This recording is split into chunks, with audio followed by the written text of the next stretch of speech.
उद्या तुमच्या सातबाऱ्यावरती कोणाचं तरी भलत्याचंच नाव लिहिलं, यंत्रणा कुठे तुमच्याकडे? मला म्हणाले, अहो उद्धवराव, तुमच्या शिवसेनेच्या सातबाऱ्यावरती यांनी गद्दारांचं नाव लिहिलं, आमच्या सातबाऱ्यावरती यांनी दुसऱ्याचं नाव लिहिलं, तर आम्ही कोणाकडे जावं? कारण यंत्रणा यांच्याकडे. जर आता परत हे दुर्दैवाने निवडून येणार नाहीच, काय द्यायचं नाही निवडून ते मी तुम्हाला सांगतोय. हे केवळ शिवसेना संपवण्याचं कारस्थान नाही. उद्या तुमच्या सातबाऱ्यावरती कोणाचं तरी भलत्याचंच नाव लिहिलं, यंत्रणा कुठे तुमच्याकडे? काय कराल तुम्ही?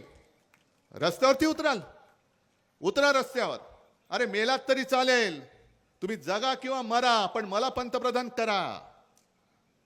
हे अशी ज्यांची मानसिकता आहे, जे शेतकरी उत्तरेमध्ये रस्त्यावरती उतरले होते, त्या शेतकऱ्यांच्या वाटेमध्ये यांनी खिळे टाकले, कंपाऊंड्स टाकली, सगळे त्यांच्यावरती बंदुका घेऊन पोलीस उभे केले, ड्रोनमधनं अश्रुधुराचे गोळे सोडले, येऊ नाही दिलं दिल्लीमध्ये. कोणाकडे तुम्ही दाद मागणार?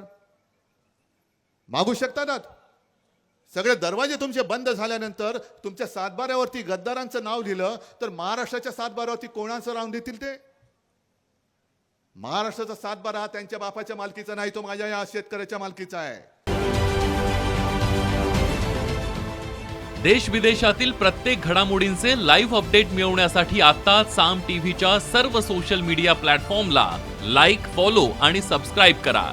तसंच सर्व नोटिफिकेशनसाठी बेल आयकॉन प्रेस करायला विसरू नका.